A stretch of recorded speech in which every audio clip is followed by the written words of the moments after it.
Hey, you guys. Tuesday is anything but average, achieving success in life. And I have with me Michael Reese, who's a good friend of mine and an extremely talented, brilliant person that I'm just extremely happy to have in my life. So, welcome, Michael. Hey, glad to be here. Definitely. So everybody that's been paying attention knows I've kind of been going with the theme of Thanksgiving this month because it's Thanksgiving naturally.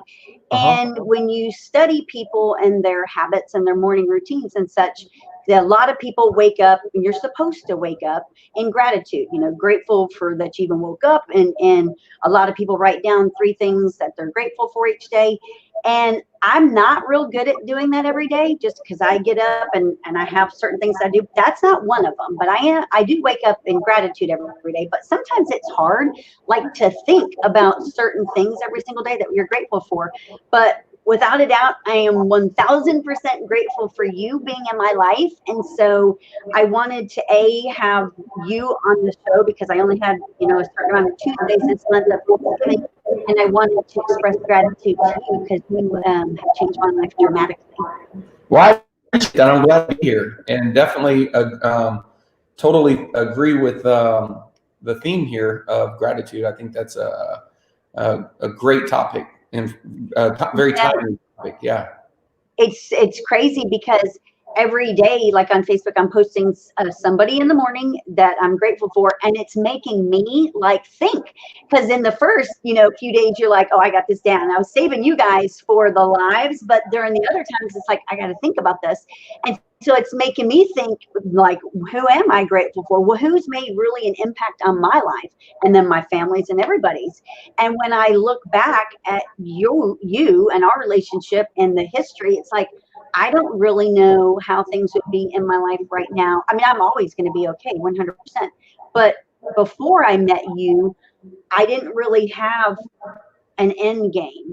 I did, but I didn't. I wasn't clear. I didn't have clarity.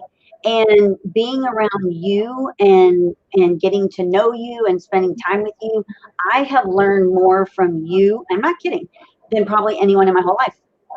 And that for me is just insane. And I'm grateful. Yeah. Well, I definitely, one of the things I think, that I think is important for people to understand about gratitude, just in general is to me, it's, there's I think embedded in the word in itself is, being happy with the way things are. So it's the absent of wanting more, because gratitude is taking the time. You're not showing gratitude for something in the future. It's really taking a look and choosing how you're going to look at the past. And so whether that's people, relationships, any relationship, any person, even, down, I got, when I was 14 years old, I got shot in the face. It was on my 14th birthday. And I ended up being in the hospital for a long time. They flew me to, I was in Lawton. I was in Faxon, went to Lawton, then they took me to Dean McGee's Eye Institute in Oklahoma City. And it was very traumatic, as you can imagine, because you shut your eye, you open it, all you can see is blood. My iris came out in a tear. And, the truth is I never really, I could probably share the amount of times I've told that story, probably 20 times, really like truly had, someone ask me, hey, what happened? Tell me the story. But I just remember, it's weird. I just remember being thankful. And as the years went on, that I'm constantly reminded because, when I look out of this side of my eye, everything looks like it's underwater. I'm legally blind. But the truth is that the direction that I was going in with my life and the choices and the people that I was hanging out with immediately changed. And it was because I was in the hospital for 6 months. And in Oklahoma, you go from junior high to high school from 14 to 15. And so when all of my friends started, it was literally at the beginning of the school year, August 23rd, my birthday. And school was just beginning when it happened. And so you can imagine the first 2 semesters of high school, all of my friends in junior high met friends that were sophomores and seniors, and they could leave school for lunch, which they couldn't do before, and they found friends that they would leave with, and some of those would leave and do good things. Some of those would leave and do not so good things. And so there was such a contrast principle when I came back, because I was still the ninth grader, coming into school, going through this, and they had kind of had I don't know if it was 6 months, but it was definitely a whole semester of, being in high school. And so that I naturally gravitated. I was less engaged with the individuals that I was. And unfortunately for them, they didn't make the same decisions that I had the opportunity to make. And it was simply because, right when I got back, I remember I wanted to go out one night. My mom was like, no, you got to do your eye drops. We're for that, and so like this separation gap happened to where those individuals, just kind of got into things that I wasn't meant to get involved with. And I think that it was a blessing in disguise, knowing where they ended up going and what ended up happening and how I could have been with them, versus, the people that I ended up playing a lot of golf. I couldn't play contact sports like football, so I ended up playing golf, and I ended up living with my best friend at the time growing up, which was on my golf team, John Kitchens, who was on my golf team, obviously, who's still a great friend. My other friend that I just mentioned was literally in from Arizona last week here visiting me. And so you don't know how those little things, can change the whole direction. And so, when there's something that's bad, there's usually that good it can come of it, especially if you're open to it, right? And so it's the meaning that you give to those things that happen, and realizing that, on things that maybe naturally you wouldn't be appreciated, you wouldn't appreciate, having the ability to, really look at the good in everything, even when it's bad, puts you into a trajectory of approaching people different. It's one of my favorite mental models that had a huge impact on my life was two. One was always assume positive intent. Number two was accurate thought. Accurate thought is, when dealing with somebody in a relationship perspective, is, it's going towards the good side versus assuming the bad side, right?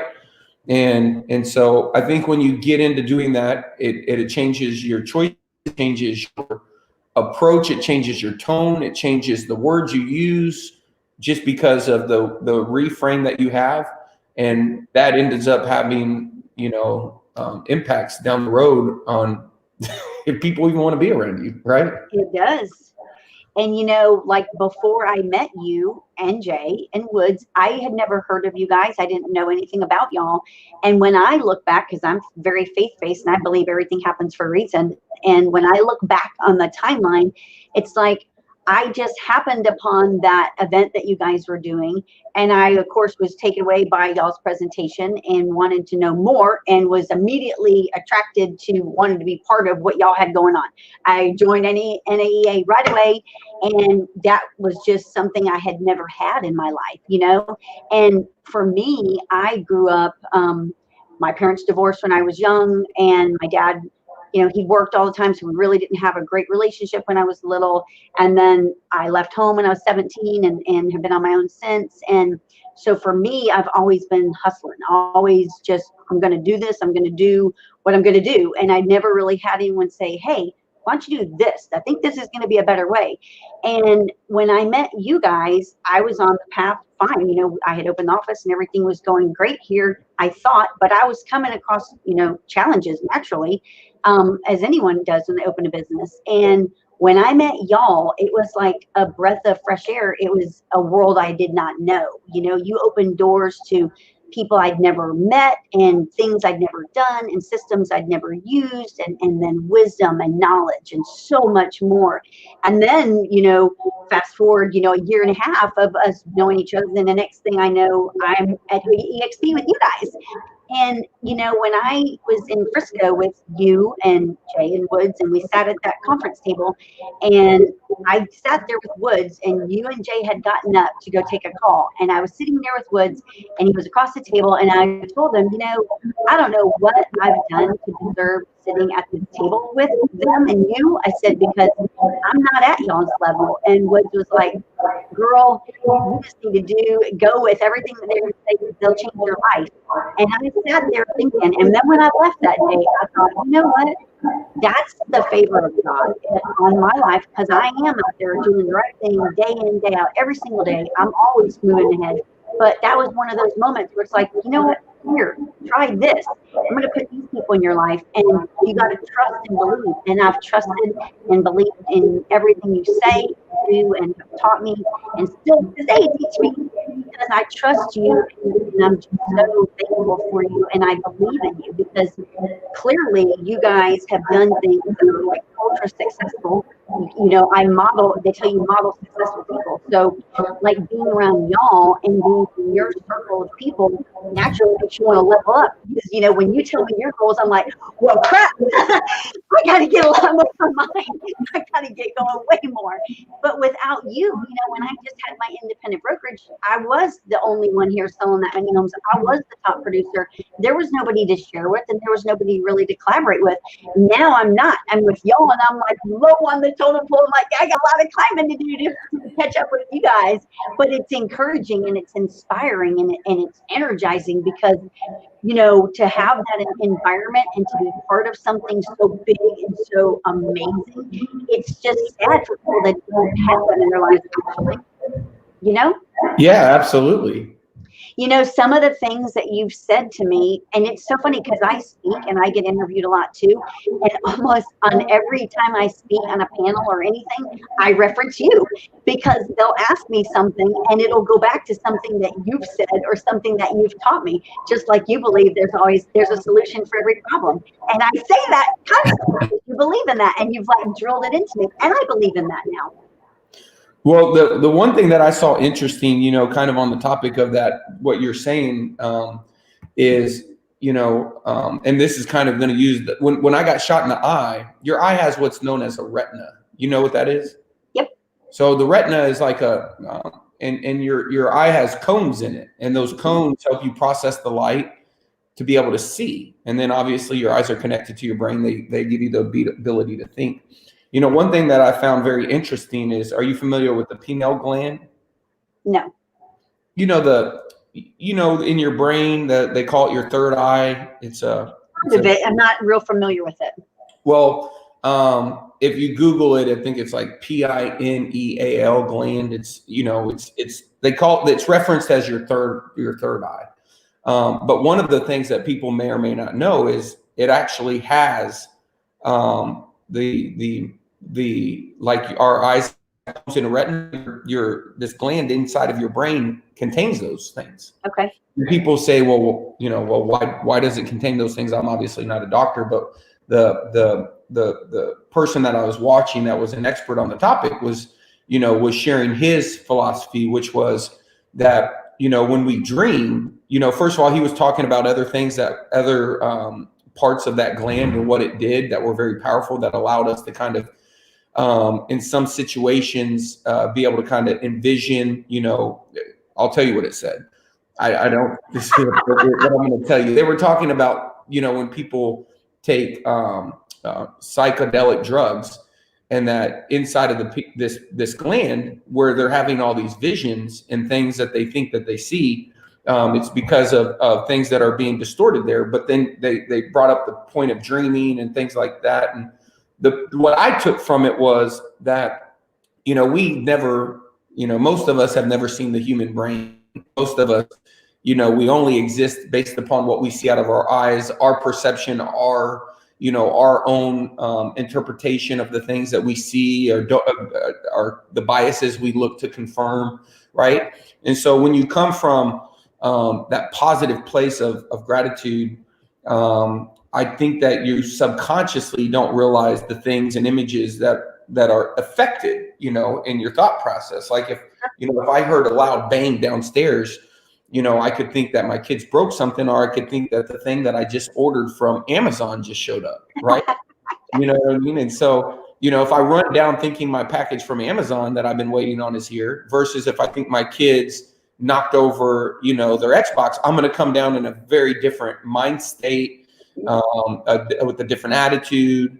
And so I think, you know, the gratitude, I just feel like it puts you in a situation to attract, you know, when people say, you know, become you want to see in the world, you know, I mean, you know, you don't realize that if you have a lot of negative people around you that a lot of the times there might be a correlation with, you know, you might be in more control because those people might not want to be around you if you were, you know, always showing gratitude, make them feel uncomfortable, right? Yep. You'd be Oh, yeah. incongruent to you know, or you would change their state and put them into a better place. Almost like when you're upset, there's certain people you like to be around that make you feel happy, warm. And usually it's not because they're talking to you about the things they're upset about, usually because they're making you forget about the things you're upset about, right? Yeah. And so, you know, I think the one constant is that we're all going to have things that challenge us emotionally. There's going to be always going to be things that, you know, give us a reason to be frustrated, upset.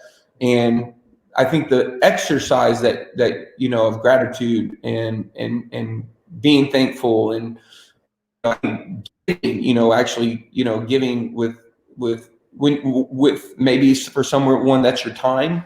For others, it might be something more than that. Maybe it's just you know, whatever it is that the other person is needing to receive. It's just when you look at life as your ability to get where you want to go is not really linear, right? You get to where you want to go by building relationships and by having people around you, you know, that help you get there. And in order to get the right people around you, it's really about, you know, giving to those individuals.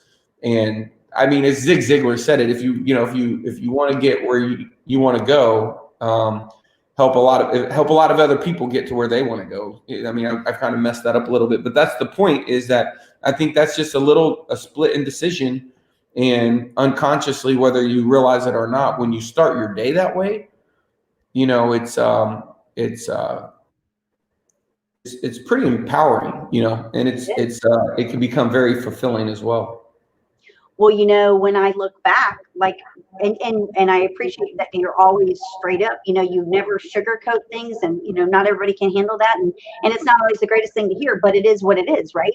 And so I remember when we were in the parking garage, and I was leaving Frisco, and you were walking me to my car, and we were talking about switching over from my brokerage to EXP, and you were like, "It's going to get uncomfortable, it's going to get ugly, and you just got to push through." And you and I have had several conversations about that, about when things get tough, about pushing through and strategies and things to do.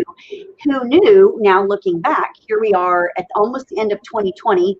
Don't really know what 2021 is going to have because COVID keeps flying around and coming back, and it's just a weird year. But me looking back on the timeline again, it's like, what if I wouldn't have met y'all? What if I wouldn't have went to that event? What if I wouldn't have gotten to know y'all? Wouldn't have joined NAEA? Wouldn't have switched over to EXP? Where would I be right now, running an independent brokerage, stressed out like I was, not knowing how to run virtually?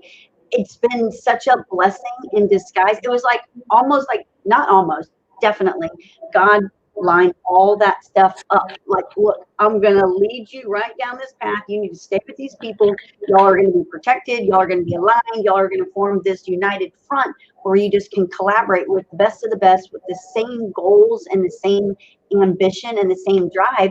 And for that, I feel like the ultimate protection. And I wouldn't have that if I didn't have my relationship with you. And so when I look at all of that, I'm so thankful because it's helped my family and my agents and our future. And I'm not worried about the future. I would be worried if I was by myself and I had a blockbuster like a lot of people do have. But because we have each other and we have this amazing company that we're all part of with the same goal, I'm not worried about the future. I know that if it gets scary and I get uncomfortable, I'm going to be calling you and I'm like, hey, I'm uncomfortable. Tell me what I need to do to get through this. And so I think especially now in these weird times again, I know you always have strategies for everything. So if there's agents out there, because a lot of them watch this, that are watching, like, what are things that are aligning for 2021? What are you telling other agents they could be doing to prepare for next year? What's kind of your thought process there? Well, I mean, for me, I mean, the best thing for me about 2021, and it's the part that I enjoy the most, is setting the goals for the next year. And I'm very big into goal setting, and in that process of goal setting, it's usually the number one thing I ask is, what's the number one who? Who's the number one who that I need to attract, and what's the number one skill I need to acquire? So usually, there's somebody out there with a certain set of skills that together we're better than apart. And so if you can identify what that person is and who they are, and just have awareness around them, um, who will get you further than anything. And so most people, I think it's just I'll get, for me, it's going to be, mine's going to be probably more leaning towards video, YouTube, repurposing of content, and really getting into, leveraging, those types of things. Personally, I am moving, obviously, here in the next probably a little bit over 30 days. And so I'll be in another part of the country that, I've never been to before, and my family's going there. And so for next year, I am one of the things that I'm really happy and excited about is, just being able to grow as a family, and through that experience. And so my goal is I'm going to sit down with my kids like I did last year, and I'm going to determine what their goals are. My wife has been pretty good and consistent at sharing her goals with me and doing hers. And those are in that process for me. I'm going to make a stop doing list. So I'm going to reflect on the things I did this year, and it could be anything, but it's been many different things. But there's probably a handful of things that I need to stop doing, a handful of things that I need to start doing. And then finally, like I said, the skill set part of it is going to be what subject am I going to study? So instead of just reading one book, what's the topic of the 6 books that I'm going to read, right? So instead of just reading this book, then reading that book, and it's going to be more around. And for me, I do believe that's going to be more health related.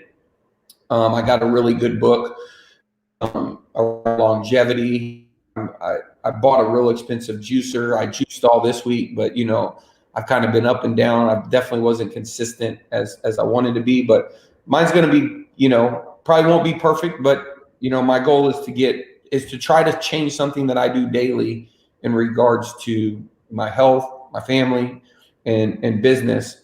As far as, financially,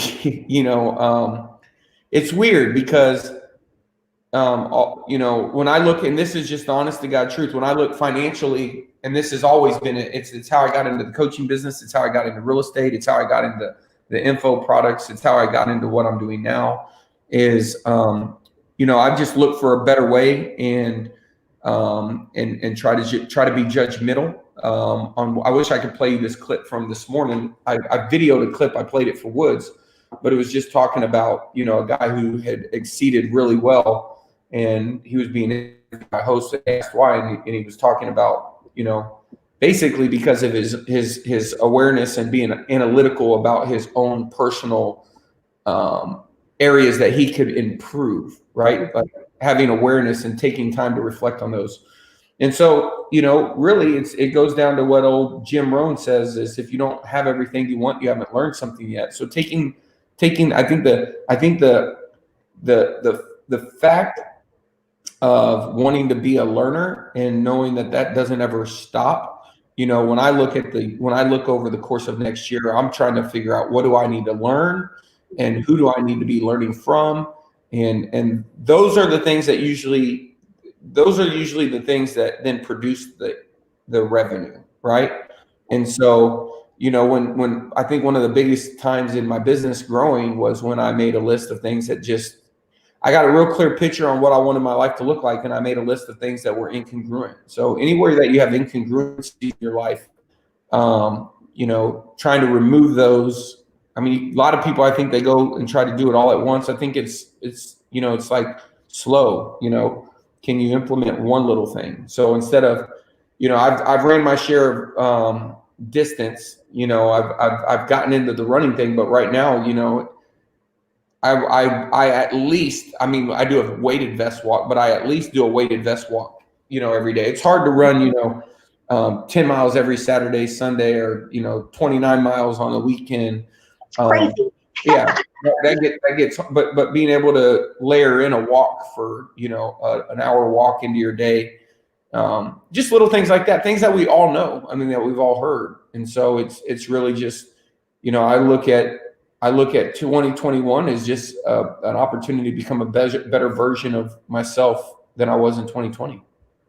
So, everyone seems to have the newest shiny object, and there's always people that are out there trying to distract everyone, especially in the real estate industry. We're being bombarded with stuff. So if you were giving a message out there to agents right now, what are 3 things you would tell them to focus on for 2021? To grow their business. Yeah. I would say, determine a niche that excites you. So determine whether that's a neighborhood, whether that's homes on golf courses, waterfront, I'm saying like a farm, whether that's first-time home buyers, heroes, short sales, motivated home sellers, investors. Find one and